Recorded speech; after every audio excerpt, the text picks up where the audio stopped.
I want to make art in the way where it is something that is so true and honest and in my heart that it just like is reaching to come out of me. Like it's something that needs to come out of me. It's an idea, it's a thought, it's a vision, it's a expression, it's a visual inspiration, splash of color, doodle, piece of writing.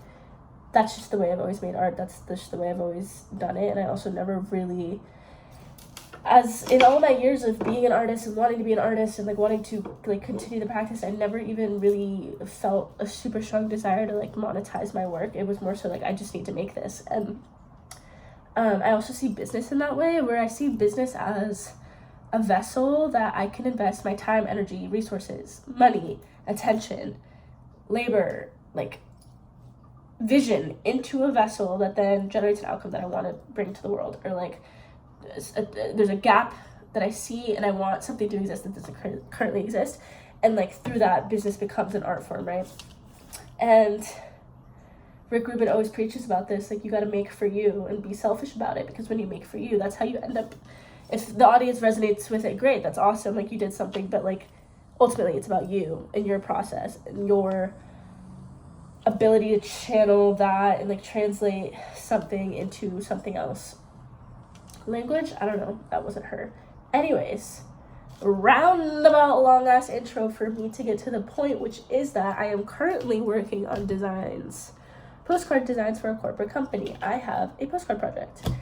It's a small business and we do postcard pop-ups with brands and corporate companies, and it's so cute. It's like it's basically a love letter booth. People come, they write love letters, they write to people in their life. We send the postcards out worldwide. It's a whole activation, super awesome.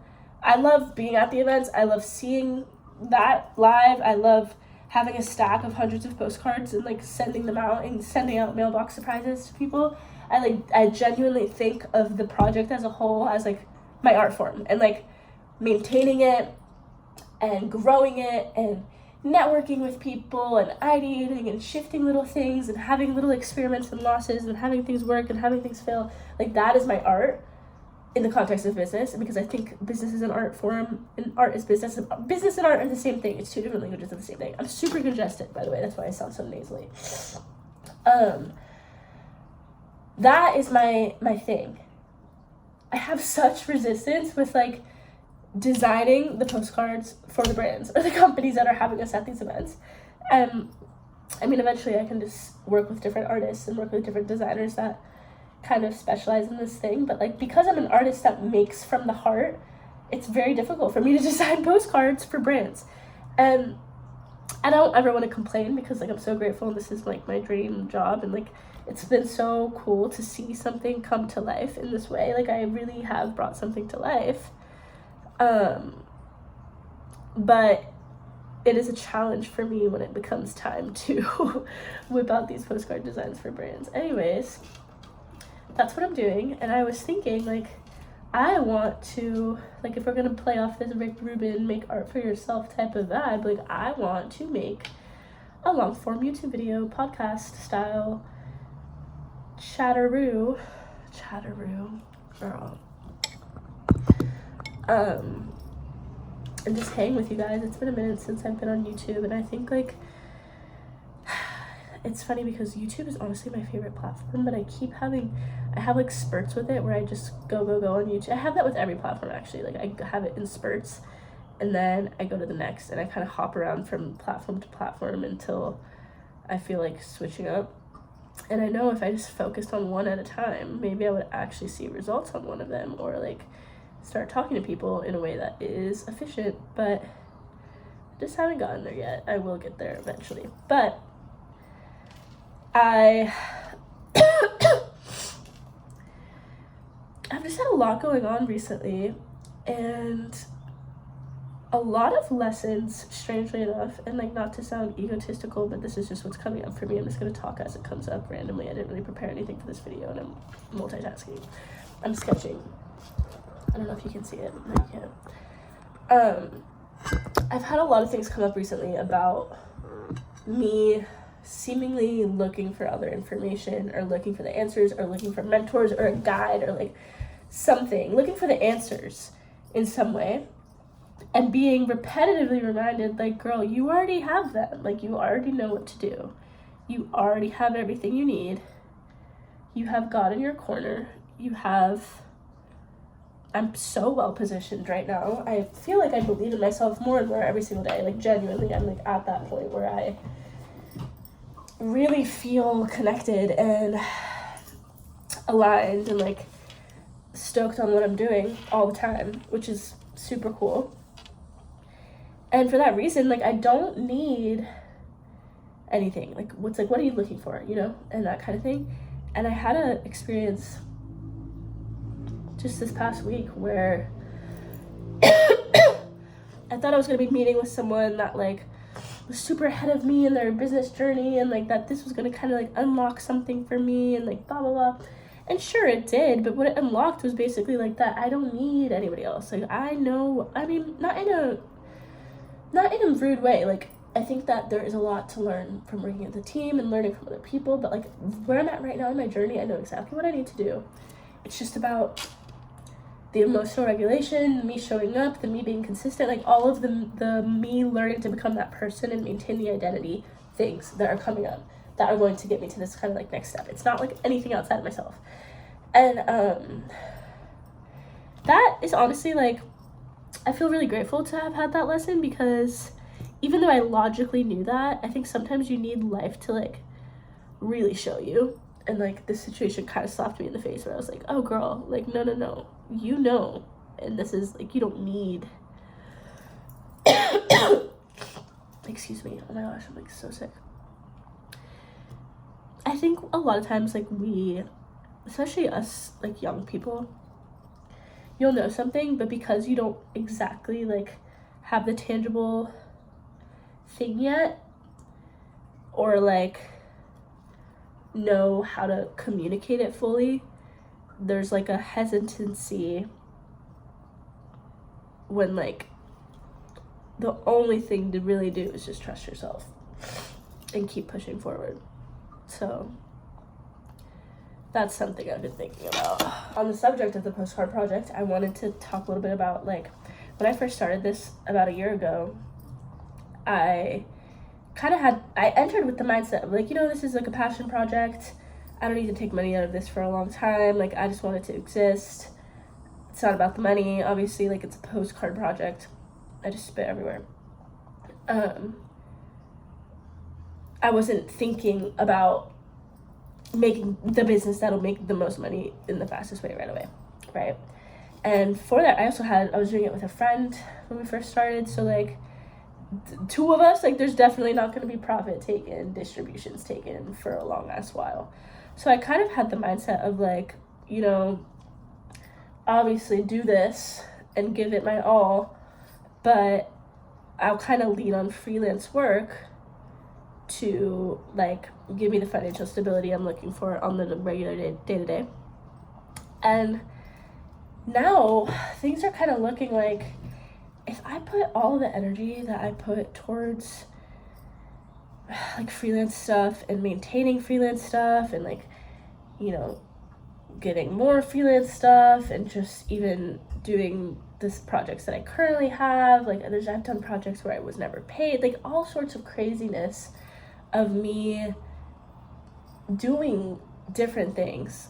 If I put all of that energy, because like that's the thing with freelance work, sure, cool, like financial stability a little bit more so, right, than, you know, the uncertainty that goes with your own business. Now my hands are in several different projects instead of just one, or one or two or three. Like, like I already, me as an individual, am already someone that has my hands in multiple different projects. So when I bring in freelance work, it's like just adding to the pool of already a lot going on. And sorry, I'm like multitasking and trying to stay focused, but also getting to the point. I think I'm getting to a point where like if I just went all in and focused on this one thing and did the things that I know I need to do with this one thing, that I wouldn't need to do the freelance work anymore. And I don't know if that's just a hunch or that's, the truth, but I am feeling kind of called to do that and to just focus a little bit more and stop being so wishy-washy. And I think the reason I haven't gotten there yet is I have this on short form stuff too, because a lot of what performs on short form for me is journaling content. And I think I have this fear that I'm working through of like, I don't want to be just the journaling girl. I don't want to be just the postcard girl.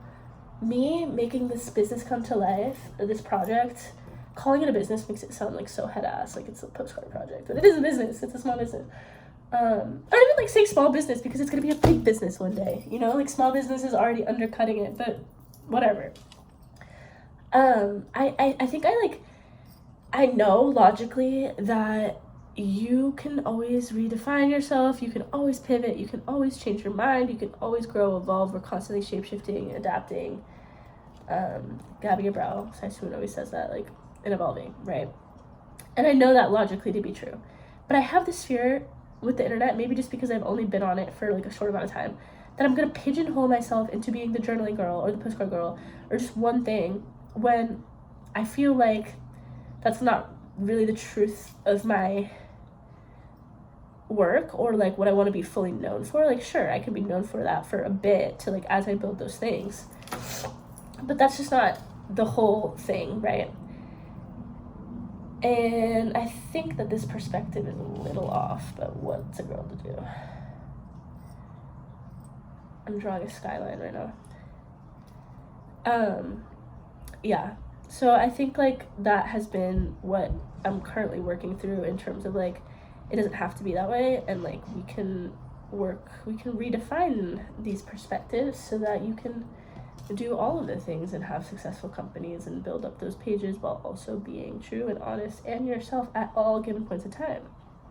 Speaking of being yourself, I think like one thing, did I already say this? Maybe. I really would love YouTube to be a place where I can have these longer form podcast style videos that are really just updating the archive and like talking to the friends and like, hey, what's up, hello, let's hang out for a bit. And I might just do that. I don't need to like intellectualize that into like a whole ass thing. Like, that is just, that's what you want to do, go ahead and do that.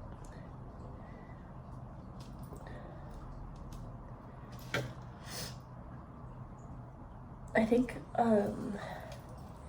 in the past I've had creators that I've watched or grown fond of that, like, it's just something you can put on in the background or listen to on a walk or something. And I value having that in my life, but there's not that many people that I listen to in that way. And I think like if I really think about how you build that type of parasocial relationship over time, it's like you really get real and honest. Like, I just know things about that person now, and I like trust their perspective on certain things because of the things I know. And that's something I would have to explore as someone who is new here to all this digital world stuff. I made a video today about Instagram being and feeling more like a portfolio. And even if it's a work in progress portfolio, it still feels like a portfolio of some sorts, whereas TikTok feels like a sounding board for me. Like, it feels, in Twitter too, it feels like I can just test ideas, get it out. It feels very transitory. It feels very impermanent, even though I know it is permanent. Like, anyone can go look that shit up, but like, it feels very much like a digital studio space. I can test ideas, play around with different versions of myself. I know what kind of works, I know what kind of doesn't, and it's just like very non-committal almost, whereas Instagram to a certain extent feels like a portfolio. And that a portfolio requires a little bit more responsibility, a little bit more accountability, a little bit more of like, hey, I stand behind what I said here, I like how this looks, this is me, this is who I am, like, pull up my gram, like, this is it. For that reason, like, I think I've been able to essentially hide on TikTok. Like, when I first started posting on socials, I started on TikTok because I felt safe there. Like, I felt like my friends and family weren't gonna find me, like, when I first started, like, when I was really nervous about it. And Instagram felt like there's no hiding. Like, that algorithm will suggest every single person and their cousin. Like, you will not, there's just no way around it, and that's completely fine. And I had a crazy awesome, like, this is so like embarrassing to say out loud, but like I just really, when I first started posting on Instagram, like, I felt like I tackled that fear. Like, I felt so good about the fact that I had gotten out there and just like did it and showed up on Instagram, and it wasn't that crazy of a thing, and like it was fun, and I was having fun with it. And then somewhere along the line, I started hiding again and stopped posting on Instagram. And I think it's because I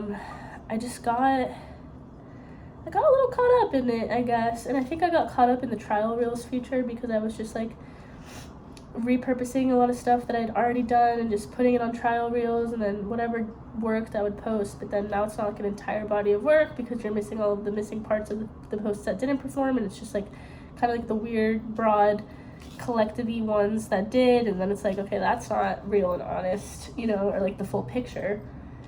So then I just kind of like, I mean, it's all learning lessons. Like, I just learned that wasn't the vibe, and that's not how I should do it. Because like, I don't really care about views. Like, I would rather have a collective body of work and like able to visualize the different steps of the process on my page, and more things that don't perform than like to only have things that kind of perform, but then it's just awkwardly still and vague because it's only like the super general things that perform usually. Anyways, those are my little things I'm thinking about as I navigate the creator economy and the digital landscape. Do you like my song? I think a lot of my work right now is reflections on navigating the digital landscape, and I think that's probably true for a lot of people because it's a thing. It's a big thing. And I'm getting better. Like, I am like really starting to have fun with it and treat it as a digital studio and just feel like overall good about things and excited. Like, I've genuinely been having fun recently, so that's good, and that's a good sign. And I think like I struggled with social media for so long that for it to feel like a genuine part of my process, like it genuinely feels like a part of my creative process, and that I think is super cool, and I like that.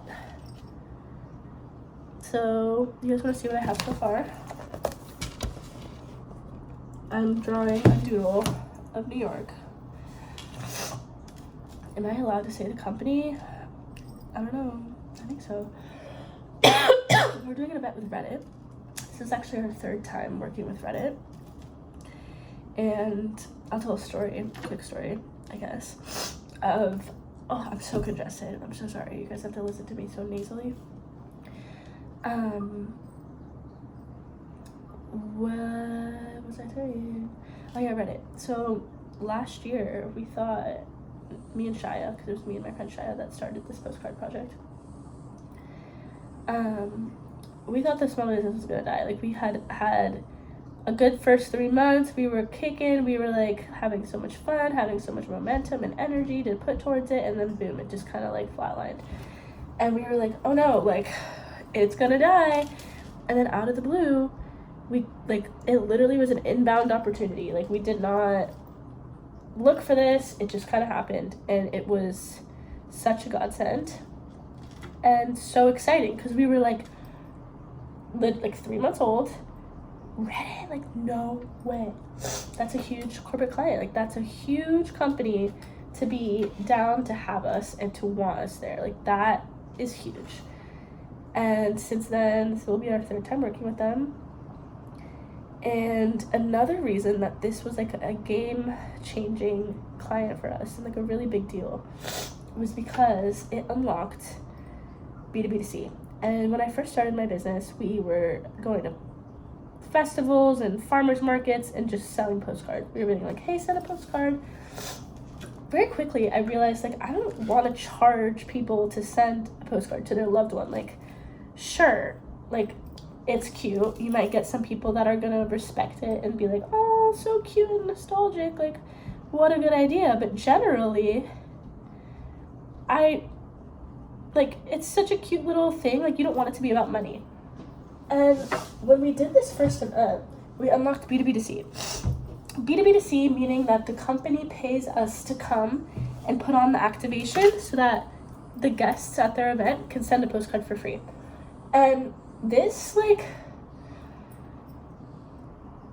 I'm so passionate about it because it really changed the game for my business. And it's so funny how, like, God and learning and business and just all these different things work, because it's usually something really simple that completely changes course or changes direction and makes things viable or have new life. And this was one of the key turning points for us, where we were like, oh, like, this is a way that we can actually make money for this. Not only will it make us more money, it's free for consumers, it's free for the guests attending the event, it's free to send a postcard. Like, how beautiful and, like, emotionally resonant is that? And it acts as marketing for the brands, it acts as organic marketing. The postcard itself could be marketing, but it's more so about, like, the experience. The brand is communicating that they are, like, a brand that cares about experiential experience. A brand that cares about customer experience in that way, right? And it's just a really emotionally resonant moment where you are encouraging people to write to their loved ones, and it's just adorable. Anyways, I love it, and I'm super grateful that we have had this opportunity to kind of learn and grow and expand in this way and continue to. And I'm kind of on the hunt now to figure out, like, how do I get the word out a little bit more? How do I package things in a way that's makes sense? I don't know, but it's very, very special and cool and exciting, and I'm stoked all the time. And you know what? I actually might be done with this. Hold up. I have no idea what I was talking about before I paused, but we shall continue. Do you like my dress? Recently, I have been in a phase of wanting to learn how to put more effort into my appearance. And is this cute? What do we think? Stupid? I did a bunch of digital ones too, but I like to give options. So I've been putting more effort into my appearance and just getting, like, a look good, feel good way. And I grew up on a farm. I grew up with a mom that was awesome, but, like, not in a pick-me way, but just, like, not a girly girl mom. Like, she didn't go shopping, she didn't wear makeup, she didn't, like, get her hair done and stuff. Like, that's just not really how she was. So I didn't grow up seeing it as much, and I think that as an adult, I also was leaning cozy all the time. And I was like, you know what, I want to get to a point where I really look good and feel good because I'm putting effort putting effort and intention into my appearance, because I do think it matters. And I think I notice it in myself where I feel really confident and I feel like, hey, I look really good. And as I'm developing my sense of style, like, I like accessories, I like simple clothes, but I like staples, like things I know I'm gonna look good in. But yeah, I, like, didn't really feel super confident in my sense of style because I just didn't really have one or, like, explore it that much. And now I'm in that journey, so that's been pretty sick. I don't know what else to talk about. Maybe we're done here. I love you guys. This has been fun. I'm gonna get better at just, I don't even know. I'm just gonna keep doing what I'm doing and seeing how and when it stays fun for me and going off the vibes. That's my whole thing recently. Like, it's all about the vibe. And my priority with, like, all my art, all of what I do, is that it's fun and, like, I'm able to maintain a good vibe. And yeah, thanks for listening.